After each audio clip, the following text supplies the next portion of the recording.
we read this verse with the wrong tone. So by that, I think we've learned this with texting, right? You can text somebody something and they can read the wrong tone into it. Yeah.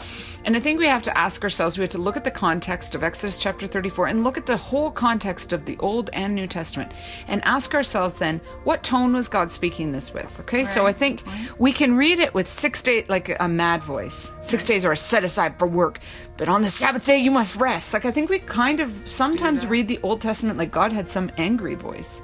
Right. But I think really if we'll read it with like the tone of gift giving. That, like 6 days are made to work. But even when you're plowing and harvesting, right, you got to rest.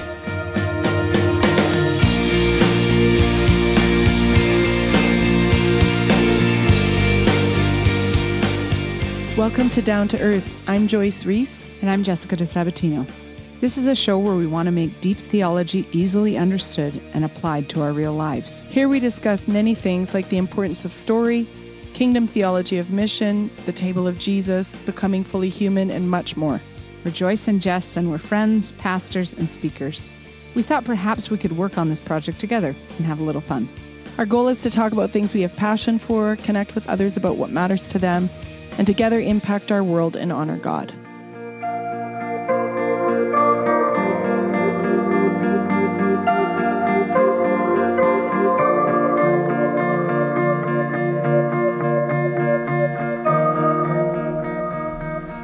So we're really glad to be on episode 19. Yep. And talk about rest today. We're starting a kind of a new series of talks. Yeah. We're going to look at becoming fully human for, the next 6. Just the idea that sometimes we think we come to Jesus and you're supposed to die to yourself, lose your life, whatever. Even some of the stuff we talked about a couple episodes ago when we were talking about suffering for the sake of the gospel. But I learned a bunch of years ago, sometimes we put to death things that are actually meant to flourish, right? Like it's just the sinful, broken parts of us that are called to die to ourselves, but not like the beauty and the gifts and the passions, things that God's put in us. So I think that's what we kind of want to address over these next few episodes is what would it look like for us to fully flourish? In other words, if there was no fall, and there was, right? But if there was no fall, what would our lives look like? What would our lives be about? Who would you and I be? And then, in a sense, with the coming of the good news in Jesus, that's what we're aiming for. Right. That's the call back to wholeness. Yeah. That's where the curse of sin and the law has been broken. And that's what this is now what we aim for. And really, Joyce, in a lot of ways, this is what freedom in Christ is about. Sure. I think it's funny that we talk a lot in the church, and especially 1990 onward, about freedom we have in Christ. And we speak at a lot of churches, so I'd go to a lot of churches, and just about every church, didn't matter what denomination, didn't matter.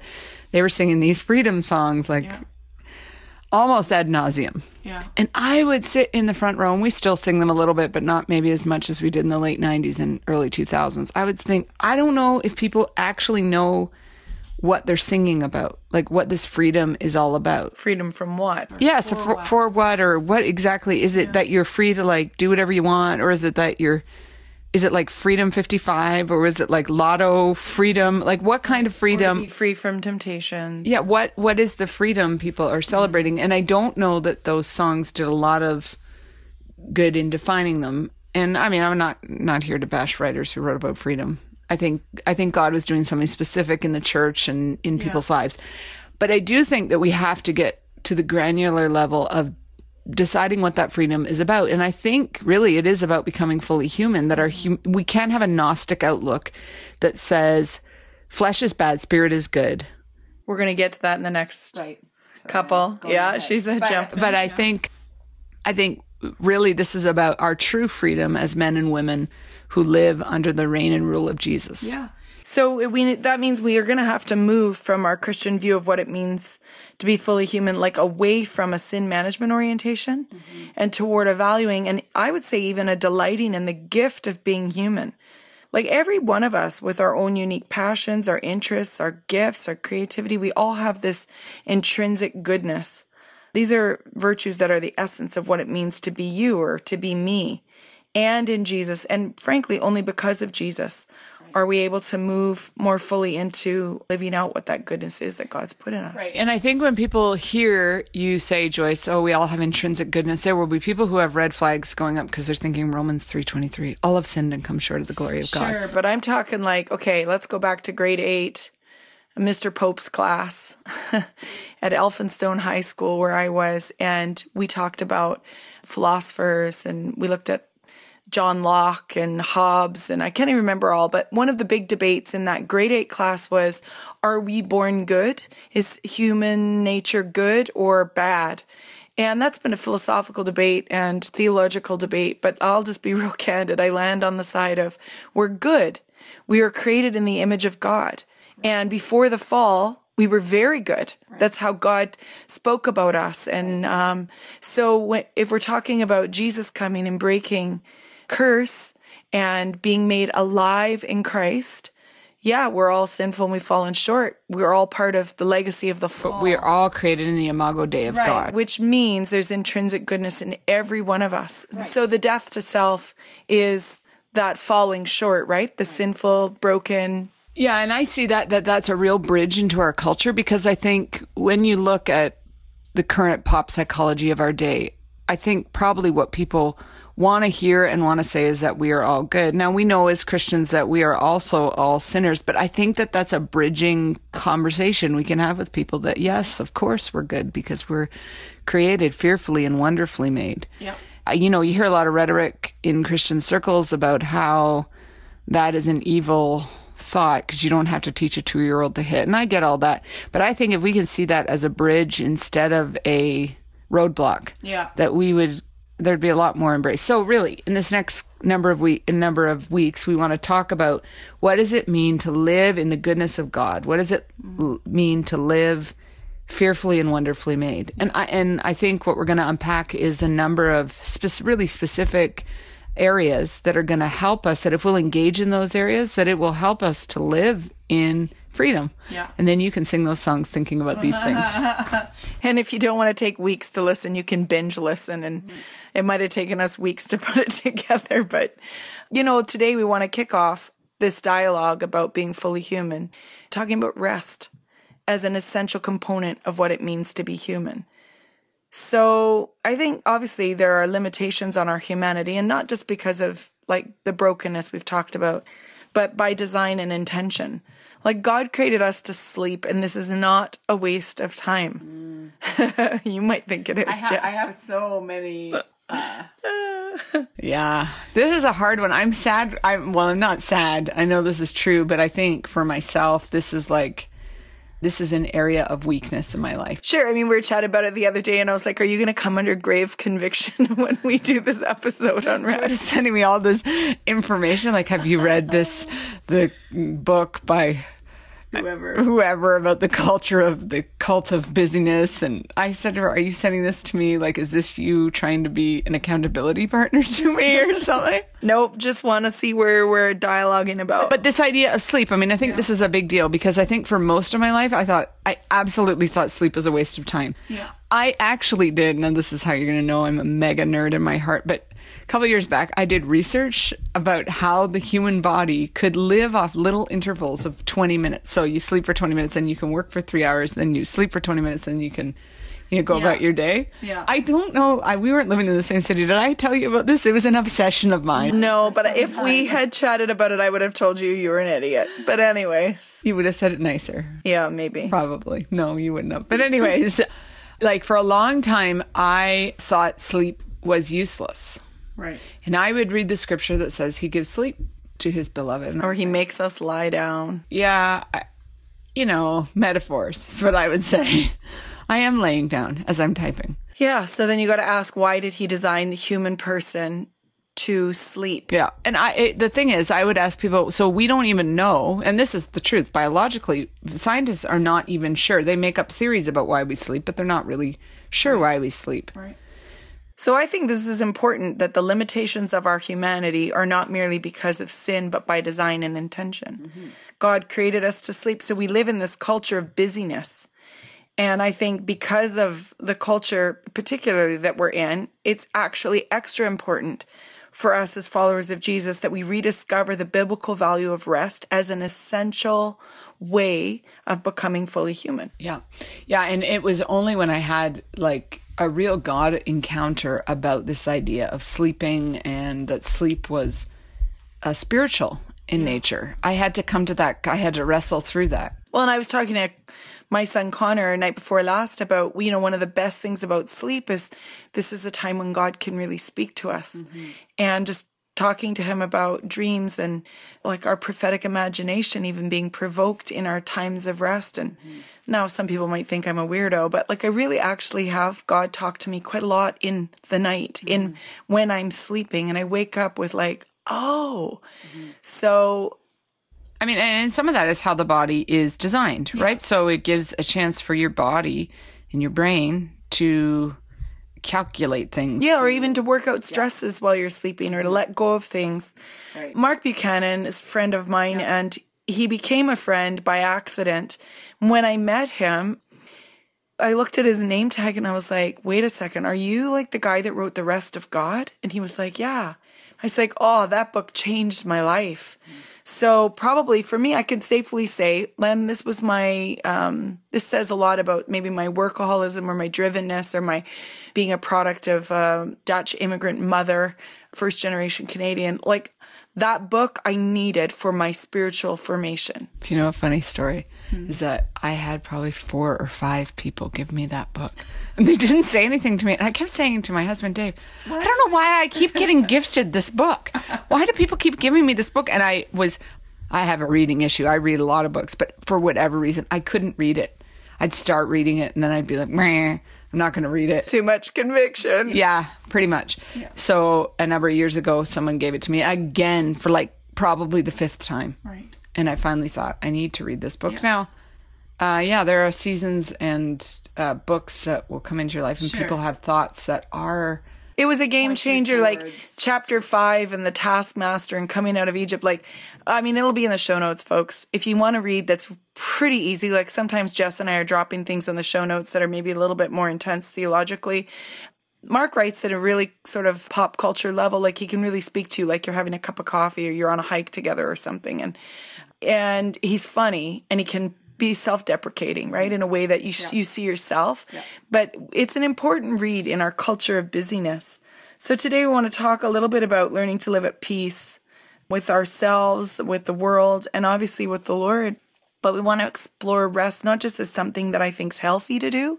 This isn't like a self-help, like, oh yeah, we want to be more than who we are. So the Lord bless you as you discover more ways to rest. I actually want us to come at it a little bit more as an essential spiritual discipline that's little understood or practiced among Christians in the West today because we have a lot of reasons we can excuse it away as non-essential, optional, but not an essential spiritual discipline. I think we sort of see it as for the weak. Yeah. Yeah, bless those people who need it, but... If you don't need it, you are awesome. Yeah, and so what we're talking about in some ways is a Sabbath-oriented way of living, not just occasional escapism.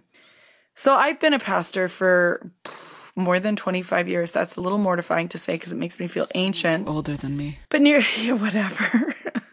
But I spent nearly a decade, and so did you, Jess, working in really impoverished communities in Vancouver, and you were in Toronto. I don't think probably you or I ever felt during those years that we ever finished a day's work. No. I still don't, but especially those years working in really broken contexts.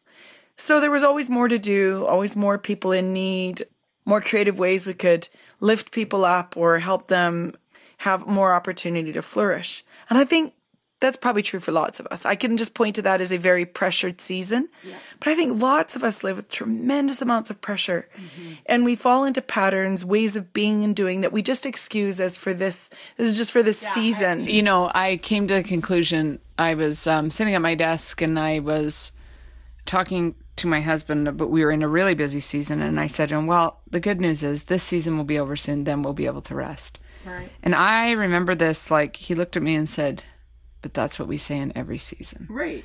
And I think that's really when I came to the conclusion that, oh yeah, I got a problem here. I am putting off to tomorrow what I need to do today.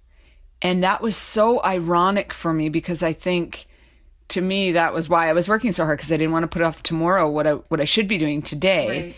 But what I didn't see is that rest was part of my work. Right.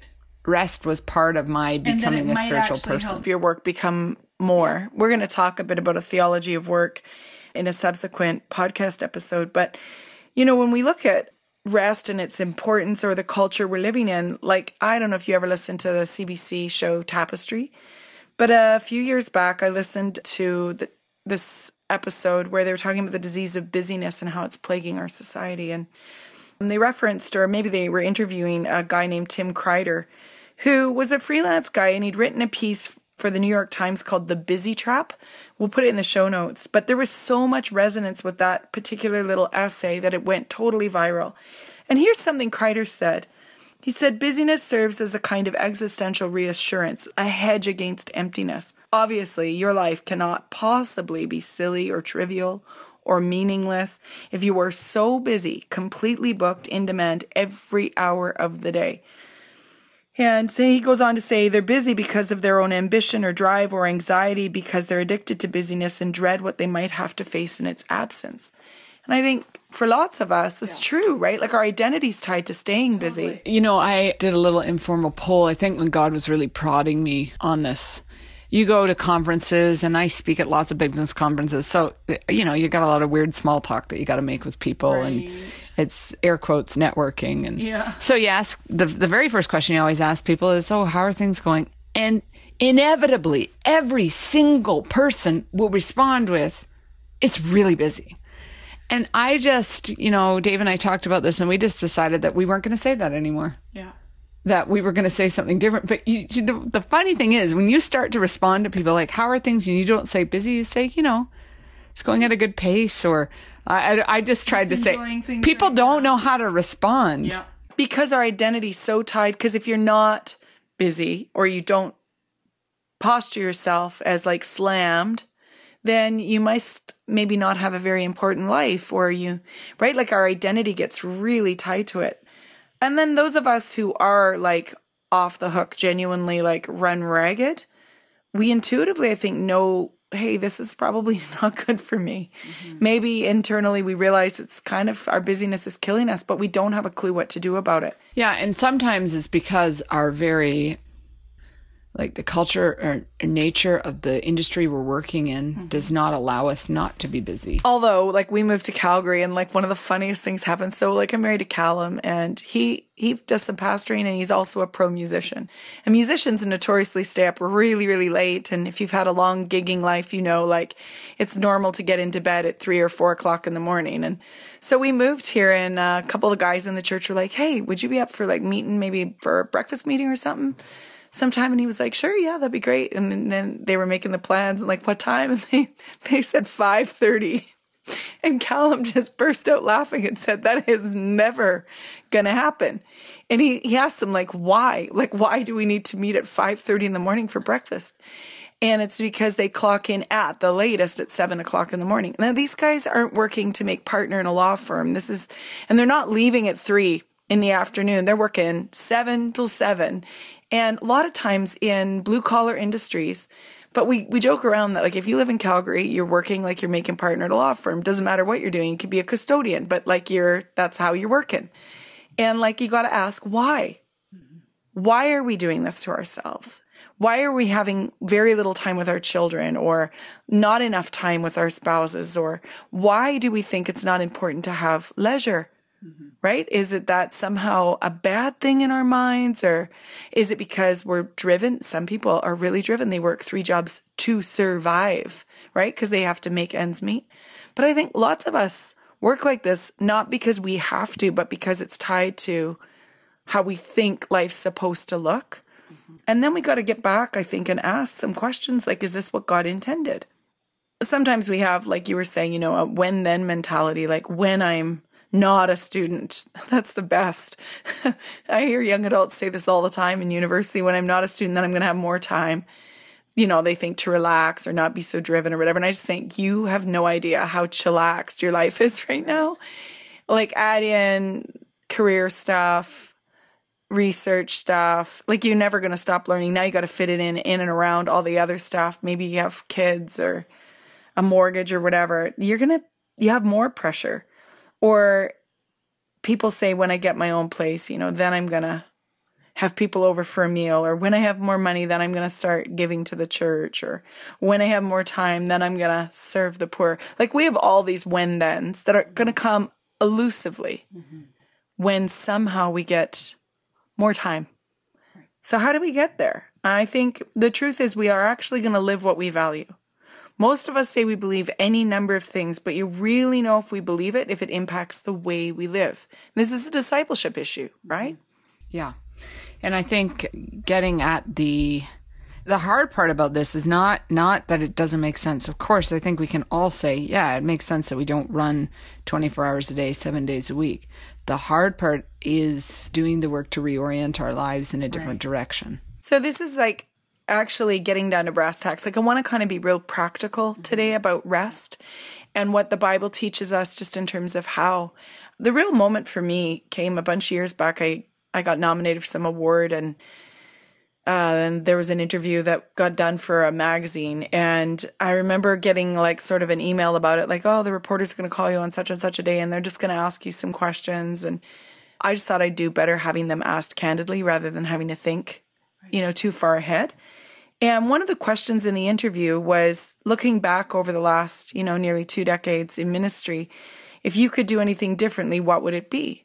And without hesitation, I answered like, boom. I said, I would have worked less, which wasn't the thing you were supposed to say if you were like getting an award for your work. So another way to say it would be, I would have learned to rest more. I would have learned earlier on to have a Sabbath-oriented life.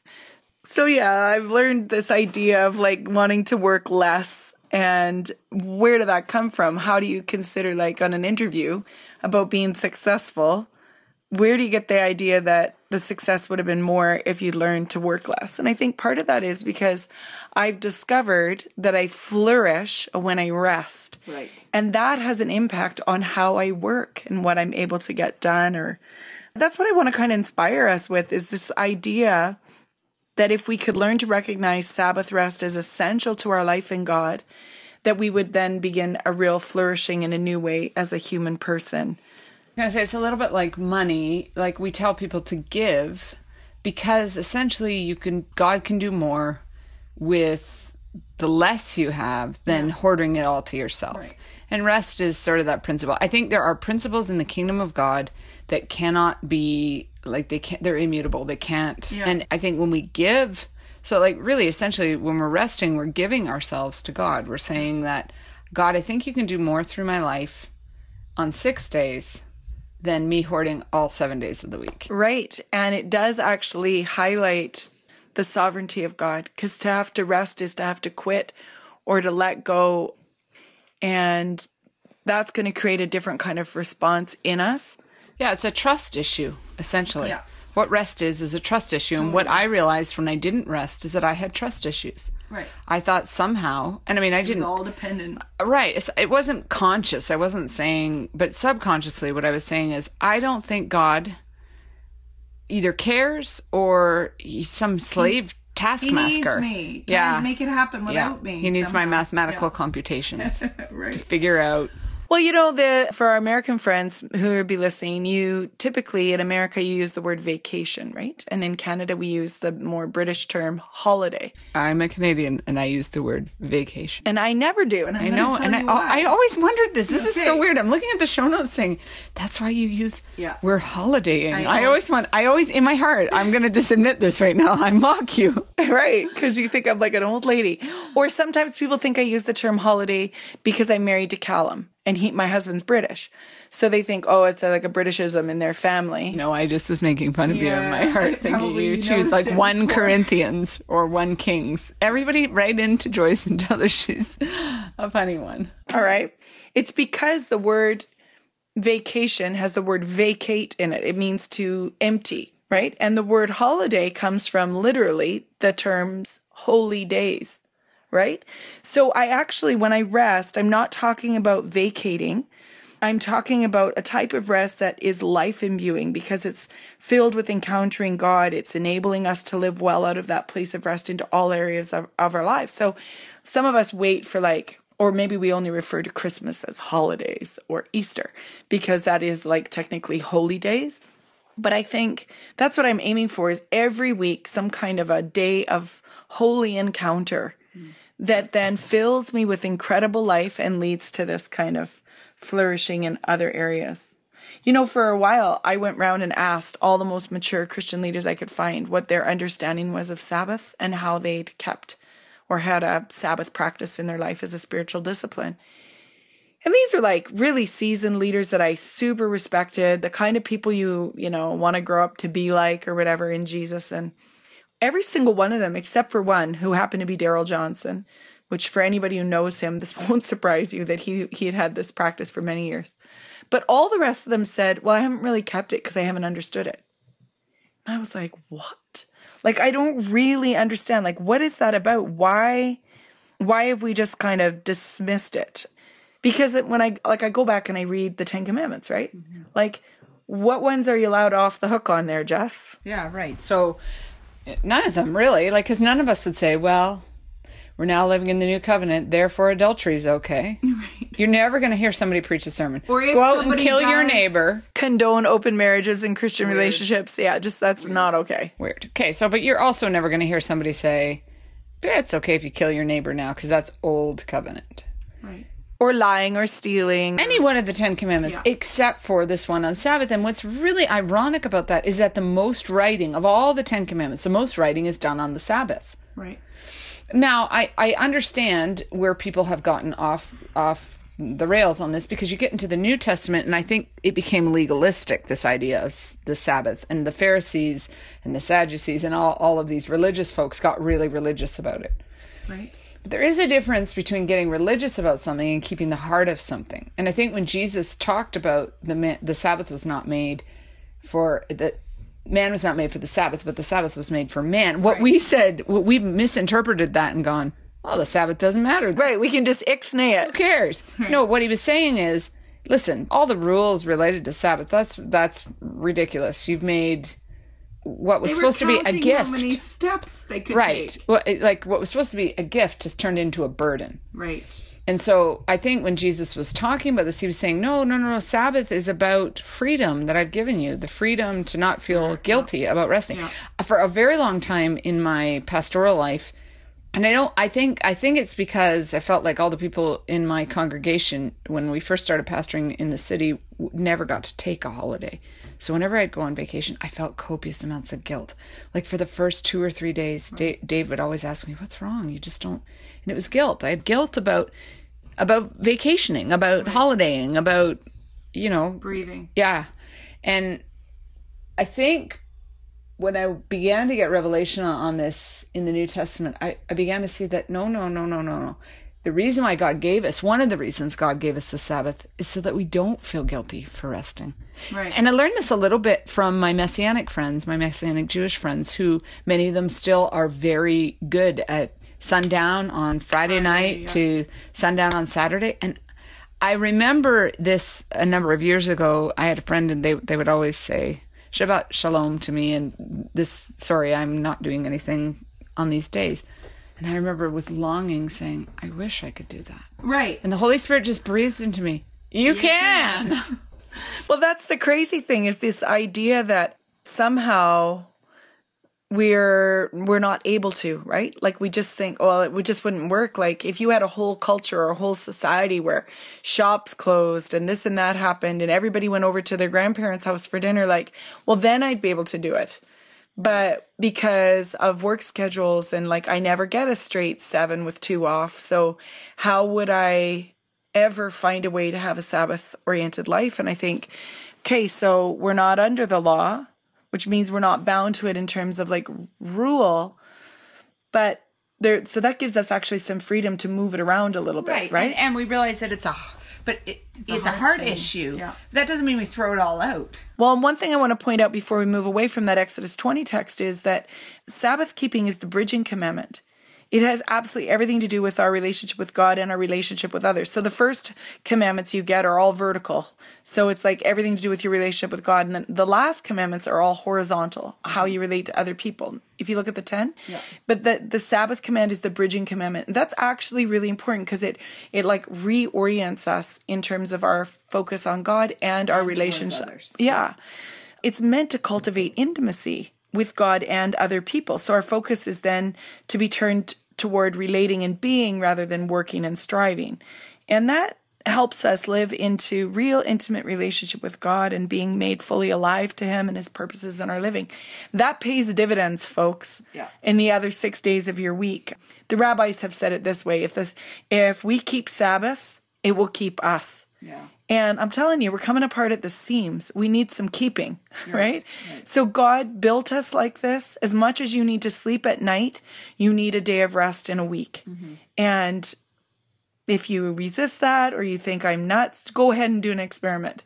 We had a student in Vancouver, lovely guy, Peter.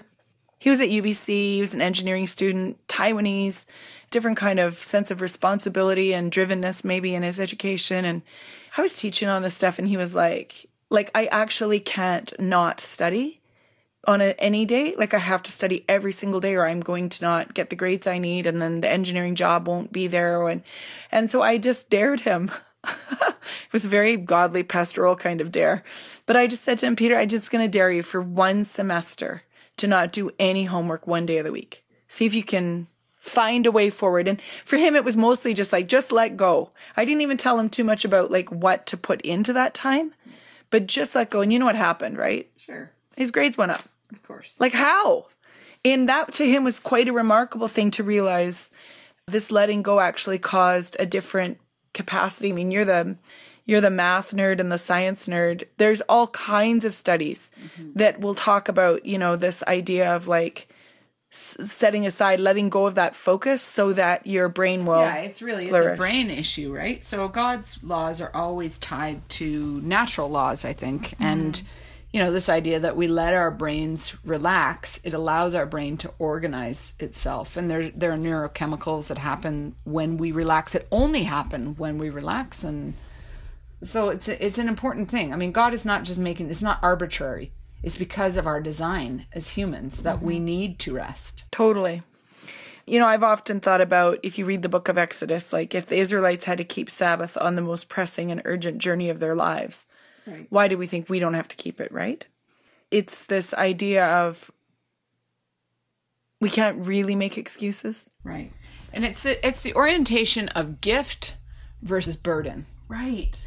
If we will see it as gift, and we see it as, I get to do this. Right. I get to have a break once a week with no excuses, with no guilt, Yeah. Then that changes everything. And I think that's what Jesus was getting under in the New Testament. It had become burden and not gift. Yeah. And why he was railing about it is that no, this was always intended to be a gift. This was never intended to be a burden. Right. But in that, he wasn't saying throw the gift out. Right. You're off the hook. No, he was saying keep the gift. Right. You need the gift. Yeah. But orient yourself around it as a gift and not a burden. Totally. I think to really enter into rest and to keep Sabbath requires a type of humility, though. Yeah. So it's this letting go of ourselves, right? And trust, obviously we talked about that in the sovereignty of God, but in Exodus 34:21 it says 6 days are set aside for work, but on the Sabbath day you must rest, even during the seasons of plowing and harvest. Yeah, I think somehow we read this verse with the wrong tone. So by that, tone is really important. I think we have learned this. Did I read it wrong? No. I'm saying, no, I think we've learned this with texting, right? You can text somebody something and they can read the wrong tone into it. Yeah. And I think we have to ask ourselves, we have to look at the context of Exodus chapter 34 and look at the whole context of the Old and New Testament and ask ourselves then, what tone was God speaking this with? Okay, right. So I think we can read it with 6 days, like a mad voice. 6 days are set aside for work, but on the Sabbath day you must rest. I think we kind of sometimes read the Old Testament like God had some angry voice. Right. But I think really if we'll read it with the tone of gift giving. Yeah. That 6 days are made to work. But even when you're plowing and harvesting, right, you got to rest. Which is really... It's such a beautiful thing. Because I think we've, out of context, taken, if a man doesn't work, he shouldn't eat. Right. And this comes in and softens that a little bit. Yeah. And says, yes, but every man needs to rest too. Right. And it's really quite comforting when our Maker is able to see this and identify like that our temptation is to excuse it, right? Right. Well, it's plowing season right now. We got to get the crops in the ground, or it's harvest season. We got to hurry up and get everything in before the bad weather comes. Like, I'm from farming stock, right? Like, both sides of my family historically were farmers. That is the most driven season in a farming community, is the planting and the harvesting. And this gets at our like epidemic of busyness. Right. And I mean, I think there's prophetic seeds in that verse as well. Because I think the church would say that we are in a season of planting and harvesting. So we don't, I mean, I had a lot of friends who, when they first got into ministry, saying, I'd rather burn out than rust out. That was like I think Finney or somebody said that. Right. So they're trying to. So, but I think if God said that in the physical realm, that even when you're planting and harvesting actual land, there's power in that in the spiritual. That it's not a coincidence that God used that planting and harvesting language to talk about things of spiritual nature. Right. Over and over and over again, Jesus used that metaphor. Now, he used it because the people understood it, but I also think it's because there's power in it. There's so much depth and layers of truth in those metaphors. Yeah. And even if you aren't like super sold out, hardcore and ministry kind of person, thinking that you're planting and harvesting, and so you're just gonna, like Evan Roberts, the great Welsh revivalist who thought he didn't need to sleep anymore, and then he lost his mind.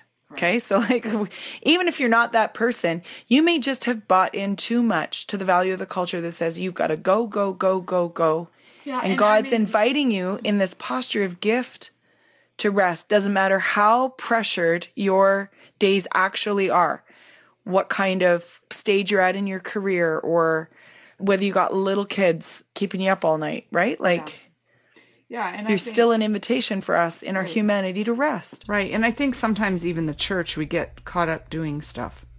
So if you're part of the, they say that 20% of people do 80% of the work.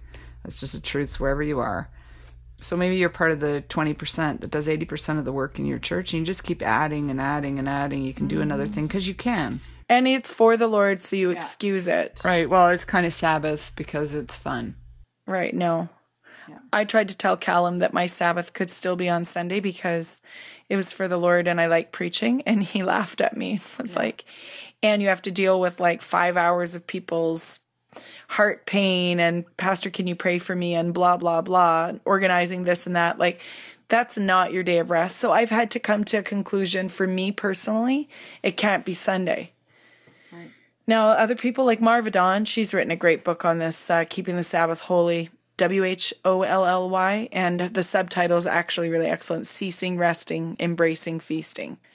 That's a good, like, if you just want to understand what Sabbath could look like, go ahead and read Marva Dawn. But, like, for her, she can really practice it on a Sunday, and sometimes that involves teaching or preaching, and I just think, okay, good on you. That doesn't work for me. Right. Yeah, and that's where, okay, so that's actually, you're getting at this idea that it's not a burden, it's a gift. So, I mean, everybody's going to open that gift probably a little bit differently in a little different manner. And that's where we don't hurl judgment at one another. Right. It's not prescriptive. Right. No, it isn't. But there are certain things that you got to think, okay, these are components that belong to a day of rest. So let's talk about them for a minute. Like, the rest is meant to make us more fully human, like make us feel alive. So it's recreating, or literally recreating, right? This is a play on words, but that's where the word comes from. So you're meant to recreate, to play, to be recreated, right? It's not as a form of escapism, but to be renewed or remade. Like, it's a theology of play in a sense, right? And this is partly because it connects us to the Creator, and it connects us with creation and to our being a creature. So you might have to go for a walk in a forest, or lay down on a beach beside some water, or you may want to paint something, some landscape, or I've taken up pencil sketching. Like, I don't know what the thing is, right? But something that'll stir up your creativity, because we're image bearers that we then create as a reflection of the Creator. Right. It's got this idea tied into it. I don't know, somewhere in my notes here, but the highest form of recreation or recreating, making love. Right. So the rabbis used to say, if you really wanted to keep Sabbath, you should make love 4 times on the Sabbath. Right. And I think the rabbis got a little carried away, personally. 4 seems excessive. Some of our listeners are thinking, They're yes, mortified no, or- and some of okay. them are like Pumped. writing this down in large letters. Right. Okay. But so for me and for my husband, I don't mind saying, like, we have come to this idea that, yeah, at the very least, a part of our Sabbath rest in that 24-hour period, and it is meant to be 24 hours, we are going to make love. That's just part of like us being remade and made new, our love being made new, our intimacy being renewed. That's what Sabbath's for. It's for that between us and God, and it's for that between us and those that we're close to and sharing life with, none more so than our spouse if we happen to be married. I love what Marva Dawn says in her book there about the exhale and the inhale of living a Sabbath-oriented life. So she kind of gets at this idea that after you've had a Sabbath day, you're going to live out of that rest into the first 3 days of the week. That's your exhale. And then you're going to inhale this longing for your next Sabbath. Right. To be honest, when I first started practicing Sabbath as a spiritual discipline, it was mostly collapse. Like, you know, I'd get to that day and I'd just collapse, or it was escapism. It was like a lot of sleeping and a lot of binge watching Netflix or whatever the stuff was. Like, you're just like, oh, I'm so exhausted. And then slowly I learned how to cultivate something that was beyond just the collapse or the escapism. Exodus 16:23. Go ahead and read it. It says, on this day we will rest from our normal daily tasks. And I think this is where it is a bit prescriptive for us. Right. So it's not prescriptive on a granular level. It's prescriptive in the heart. Yeah, in broad strokes. Right. You just stop doing your normal daily tasks. Right. So, you know, if you're in a very devout Jewish family, you don't cook on the Sabbath. You prepare food ahead of time, and then there's a different kind of rest. Sometimes as a mom and the primary person who prepares food in our house, like I tried to say to my kids, Dad can cook. And Finley goes, let's face it, Mom, eggs don't count. Okay, so sometimes for me, it's really important to not have to cook in that 24-hour period to get a real break. But I'm actually also a bit of a foodie. And so sometimes my form of being creative and being recreated is to make a beautiful meal on that day. So I don't live by the law, right? It's just not going to be the normal, Right. whatever that normal daily task thing is. So sometimes our best food in the entire week will be on that Sabbath-oriented day. I think we feast, frankly, too much in our culture. We don't know what it is to have a feast once a week. We have 4 feasts a day, right. And it's not good for us. So for when my kids were really little, the way we made Sabbath special was with bacon. You know, it was like, oh, we'll do waffles and bacon, or we'll have special breakfast of some kind. Maybe not bacon always. And some of you are mortified that I said that because you're vegan and whatever else. But figure out what it looks like for you. Something that's a letting go, something that's a 24-hour period, something that's not your normal, something that's going to recreate or add life into you. For us in our house, and Jess, you know, and her family probably have different ways, but we found that listening to a story is really good for us. So we sometimes listen to a lot of the Vinyl Cafe. He's a very famous Canadian storyteller, Stuart McLean. Makes us laugh a lot. Or maybe we watch a movie, which is another form of storytelling, always involves some dialogue with God. There's a little more intentionality around praying, like heart prayers. Sometimes we journal them. I actually have a Sabbath journal that I can write reflections or prayers in. Sometimes we just have more quiet reading. We're finding our own liturgy of the day. Okay, so it doesn't have to be, like you said, prescriptive, but there's certain things that we go, oh, this belongs on that chill time, right? For us, it doesn't involve anything that's required. So no required work, but also no required or obligatory social engagements. So if we get invited to a birthday party and it's going to land on our day of Sabbath, we're almost always going to say, sorry, we have another commitment. Mm-hmm. It's just obligatory space. Now, some of you would be like, no, that would really invigorate me. That would recreate life in me. To be at a party, to be at a feast, go for it, right? But for me, that is not life-giving. I have a friend who didn't learn anything really about Sabbath rest as a spiritual discipline until he was in his 50s. And one of the most important practices for him, because he's quite a significant leader in the world is he has a technology box. And so when they get to that sundown, they, like him and his wife, stick their devices in a box and turn them off. And they have this ritual and they light a candle and then they don't touch the devices. They have no tech for their 24 hours. Now, other people would be like, oh, that would kill all my creativity. Right. So don't live in the box, in the rules. Find a way. Yeah, and for some of you, it seems like 24 hours seems like a very long period of time. Like it almost seems like we're speaking another language and you have shut us out at this point. So I would say to you what I've had to say to myself is start small. Yeah. That if it looks like work. Yeah, I mean, like maybe you just need to take a few hours. Maybe you need to start with Sabbath moments. Yeah. And of course, that is not the ideal, but it's better than nothing. Right. Start somewhere. So start small and say, hey, we're going to have a Sabbath evening. And then, you'll begin to see as you begin to touch the water, there'll be something that your soul begins to yearn for. Yeah. And I know some of you, maybe your job commitments where you're saying, well, that's nice for you because clearly you have jobs that you can say that. Maybe you don't have a job like that. Then I just begin to pray, God, my heart is to do this. My heart is to keep Sabbath because I know it's a gift you've given me. So God, I just pray that you would help me to find spaces to do that. And God does that in amazing ways. I have a friend that for a lot of years, she had to work 7 days. And she had a lot of kids, single mom. And we were talking about Sabbath and she said, like, my heart is right. So we just began to pray, God, would you just open up ways for this Sabbath? Mm-hmm. And we prayed for a long time. I mean, I'd like to tell you we prayed it 1 week and then the next week it all worked out. Yeah, but it didn't. It was months and months. But then all of a sudden she said her boss came to her and said, hey, I'd like to make you a manager, but here's the thing with being a manager. We're going to have to give you more money, but you will not be allowed to work on Sunday. Just happened to be Sunday.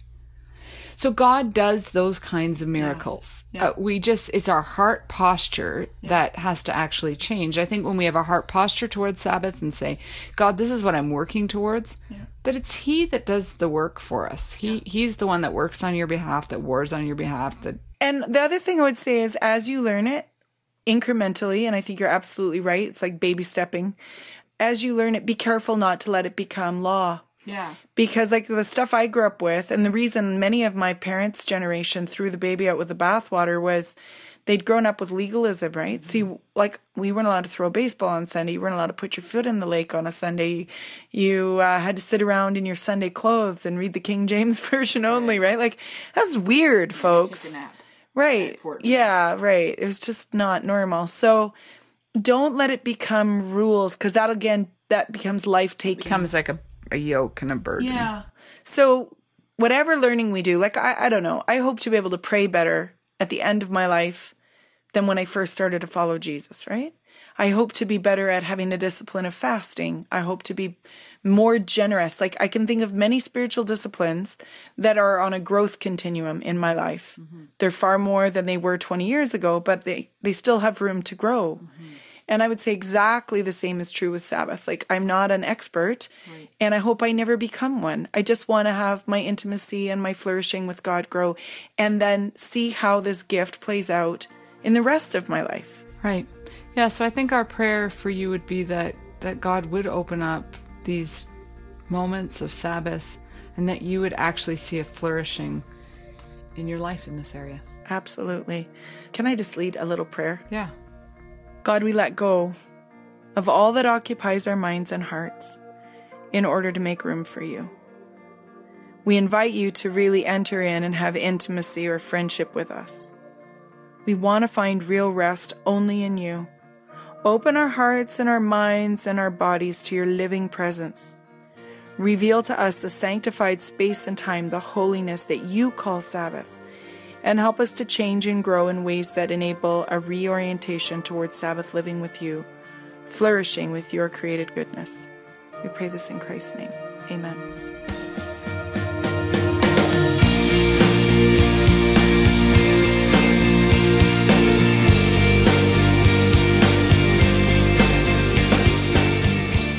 Thanks for listening to another episode of Down to Earth. We hope you've enjoyed listening and feel inspired to grow in your relationship with God and to engage your life in ways that shape your culture and community. If you enjoyed today's episode, please take a moment and leave a review on iTunes. Not only does it let us know how we're doing, but it helps other people find the show. Remember, if you have any comments, questions, or feedback, please leave them in the comments on this episode at downtooearthpodcast.com.